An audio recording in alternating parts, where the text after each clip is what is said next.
हरि की कृपा पाने के लिए आपको हृदय में भक्ति जगानी होगी।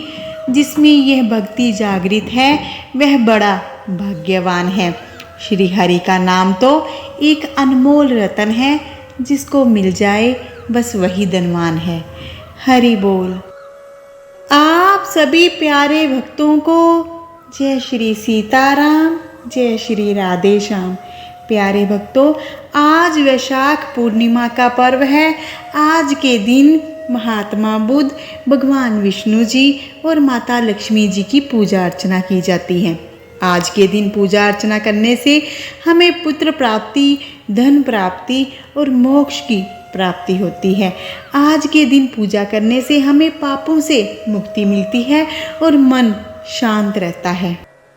आज के इस शुभ पर्व पर यदि आपने व्रत धारण किया है तो वो तो और भी पुण्य फलदायी हो जाता है। आज के दिन दान पुण्य करने से जातक को 32 गुना अधिक शुभ फलों की प्राप्ति होती है। इस दिन श्री हरि जी की और माँ लक्ष्मी जी की पूजा आराधना करने से, उनकी कथा का श्रवण करने से व्यक्ति की समस्त इच्छाओं की पूर्ति होती है, जीवन में खुशियों का आगमन होता है। प्यारे भक्तों, आज के दिन आपके हृदय में यही धारणा होनी चाहिए कि आज श्री सत्यनारायण भगवान हमारे पास ही विराजमान हैं। अतः अंदर व बाहर शुद्धता बनाए रखें और श्रद्धा विश्वास पूर्वक भगवान जी का पूजन कर उनकी मंगलमयी कथा का श्रवण करें।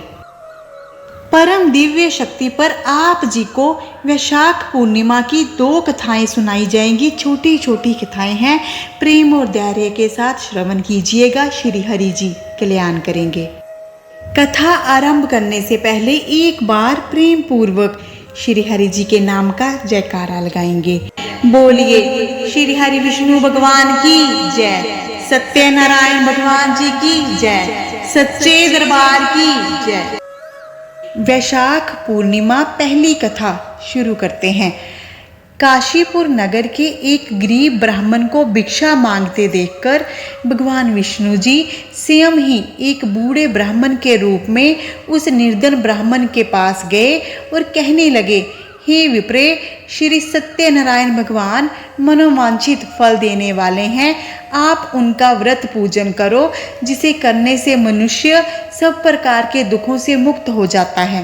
इस व्रत में उपवास का भी अपना महत्व है, किंतु उपवास से मात्र भोजन ना लेना ही नहीं समझना चाहिए। उपवास के समय हृदय में यह धारणा होनी चाहिए कि आज श्री सत्यनारायण भगवान हमारे पास ही विराजमान हैं। ऐसा ही अपने मन में भाव लाना चाहिए। अतः अंदर व बाहर शुद्धता बनाए रखनी चाहिए और श्रद्धा पूर्वक भगवान जी का पूजन कर उनकी मंगलमयी कथा का श्रवण अवश्य करना चाहिए। श्री सत्यनारायण जी की कथा बताती है कि व्रत पूजन करने में मानव मात्र का समान अधिकार है, चाहे वह निर्धन है, धनवान है, राजा है, व्यवसायी है, ब्राह्मण है या अन्य वर्ग, स्त्री है या पुरुष है। यही स्पष्ट करने के लिए इस कथा में निर्धन ब्राह्मण, गरीब लकड़हारा, राजा उल्कामुख, धनवान व्यवसायी, साधु वैश्य और उनकी पत्नी लीलावती, पुत्र कलावती, राजा तुंगध्वज एवं गोप गणों की कथा का समावेश किया गया है। जैसे ही लकड़हारा, गरीब ब्राह्मण, उल्कामुख गोप गणों ने सुना कि यह व्रत सुख, सौभाग्य, संपत्ति सब कुछ देने वाला है, तो सुनते ही श्रद्धा, भक्ति और प्रेम के साथ सत्य व्रत का आचरण करने में लग गए और फलस्वरूप सुख भोग कर परलोक मोक्ष के अधिकारी हुए। एक साधु वैश्य ने भी यही प्रसंग राजा उल्कामुख से सुना, किंतु उनका विश्वास अधूरा था और श्रद्धा में कमी होने के कारण उन्होंने मन में प्रण लिया कि संतान प्राप्ति पर सत्य व्रत पूजन करूंगा। समय बीतने पर उनके घर एक सुंदर कन्या ने जन्म लिया। पत्नी ने व्रत की याद दिलाई तो उन्होंने कहा कि कन्या के विवाह के समय करेंगे। समय आने पर कन्या का विवाह भी हो गया, किंतु उस वैश्य ने व्रत नहीं किया और कुछ समय पश्चात अपने दामाद को लेकर व्यापार करने के लिए चला गया। वहां उसे चोरी के आरोप में राजा चंद्रकेतु द्वारा दामाद सहित कारागार में डाल दिया गया। उसके अपने घर में भी चोरी हो गई। पत्नी लीलावती और पुत्री कलावती भिक्षावृत्ति के लिए विवश हो गई। एक दिन कलावती ने किसी के घर श्री सत्यनारायण जी का पूजन होते देखा और घर आकर माँ को प्रसाद दिया। तब माँ ने अगले दिन श्रद्धा से व्रत पूजन कर भगवान जी से पति और दामाद के शीघ्र वापसी आने का वरदान मांगा।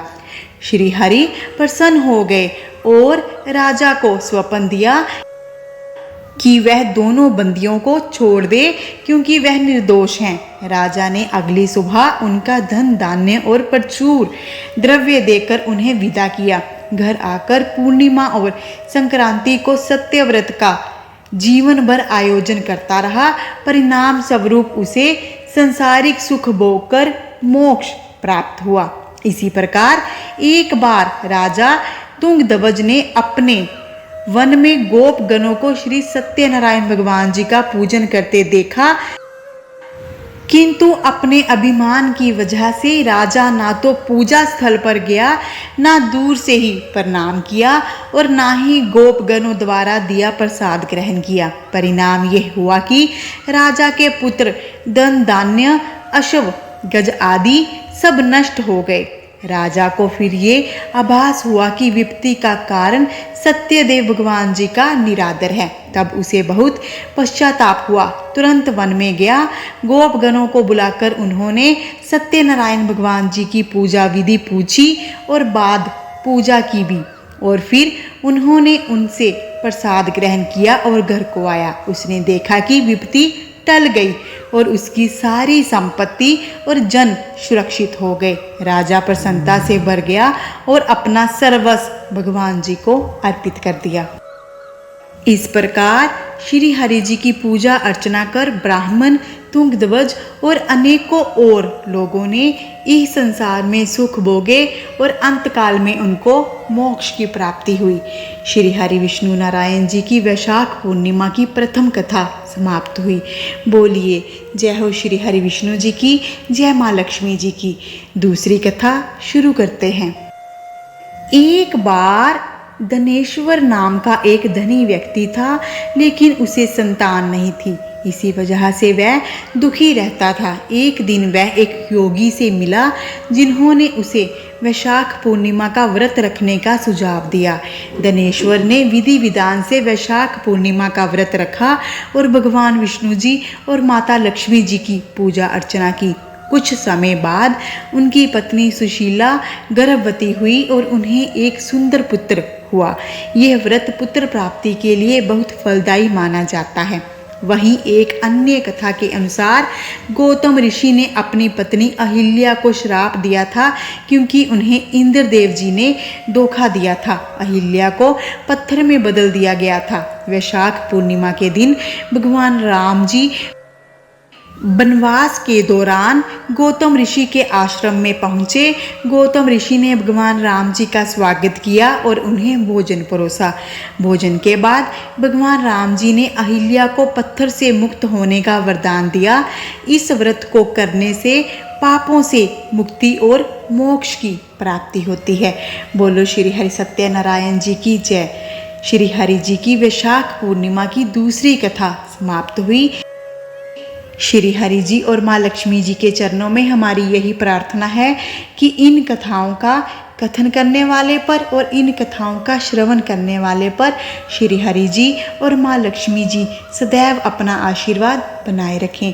बोलिए जय हो श्री हरि विष्णु जी की, जय हो माँ लक्ष्मी जी की।